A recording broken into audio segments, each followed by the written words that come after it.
Bonjour à tous. Aujourd'hui, nous allons aborder le thème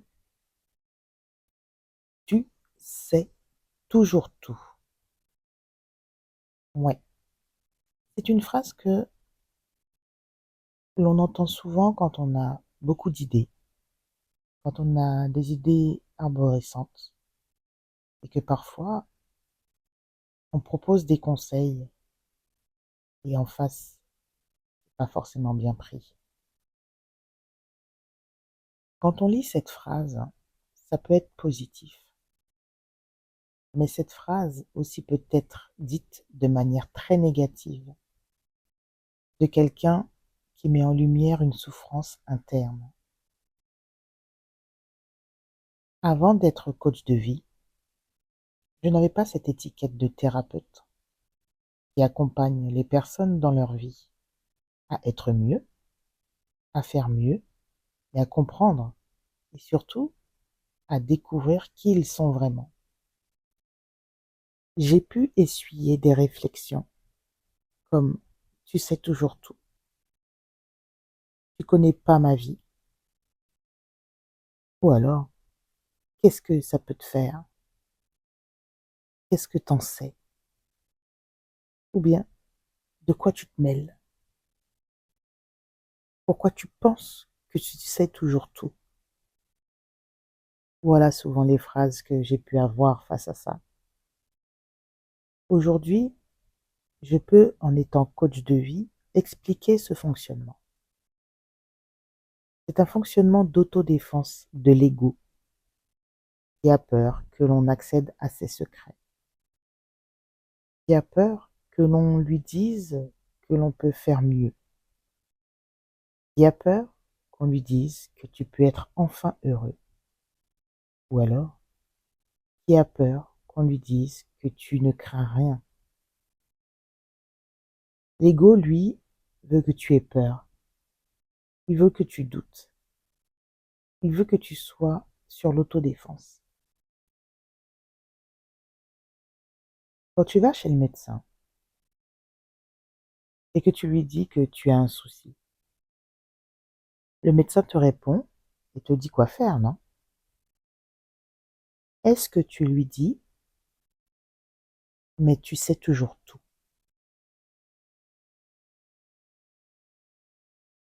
Quand tu vas voter pour un président, pour un élu, pour des candidats,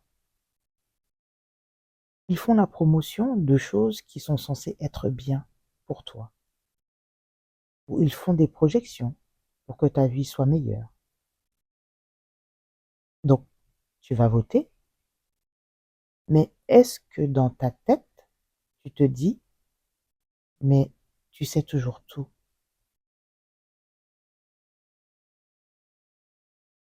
Quand tu fais une formation et que le formateur t'instruit de nouvelles choses, il t'apprend de nouvelles choses, tu es tout oui, tu écoutes, et est-ce que tu dis au formateur, toi, tu sais toujours tout?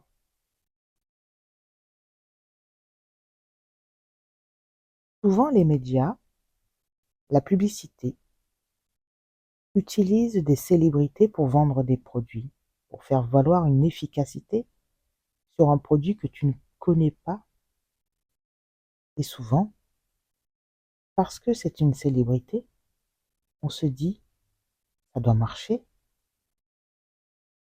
Est-ce que tu te dis, il sait toujours tout, donc je vais acheter ce produit? Et je peux faire beaucoup d'exemples sur comme ça. Le fait d'être coach de vie, c'est que l'on touche à la vie, on touche au point sensible, on touche à l'inconnu qui est en nous et ça fait peur. On dérange et on stimule l'ego. L'ego, mon rival en coaching, en développement personnel, est celui qu'il faut apprivoiser pour que votre intérieur puisse comprendre qu'un coach de vie est là pour vous faire du bien. Le coach peut appuyer sur des choses qui vont faire ressortir des émotions, comme une cicatrice qui est visiblement guérie, mais quand on appuie dessus, on ressent cette douleur profonde. Traiter cette émotion profonde est la clé d'un résultat ultra positif derrière. Sachez que, comme un médecin, comme un professeur, comme un entrepreneur, comme un créateur, comme un artisan, comme toute personne qui a su acquérir des compétences tout au long de sa vie pour exercer un emploi,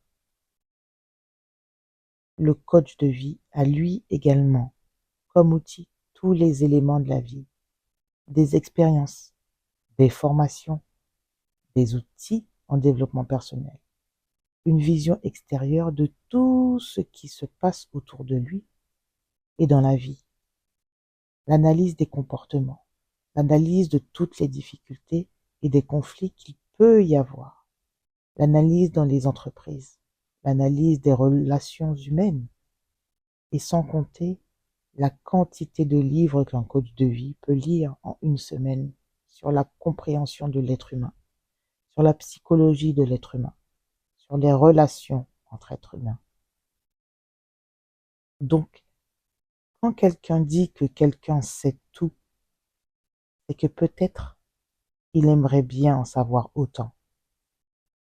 Et le coach de vie est là pour l'accompagner, pour pouvoir atteindre ses objectifs. Mais se braquer derrière la phrase « tu sais toujours tout », c'est refuser de grandir et de se développer pour devenir un meilleur de soi et créer finalement ce qui nous est propre. Si tu veux participer à un coaching ou à une séance découverte pour comprendre quel est ton chemin de vie, quelle est ta passion, quelle est la chose que tu aimerais bien faire et que tu n'arrives pas à faire, le coach de vie, le coach en développement personnel ou en développement professionnel est là pour ça. Alors, n'hésite pas et grandis. Je te souhaite une bonne journée ou une bonne soirée si tu écoutes ce podcast en soirée. À bientôt.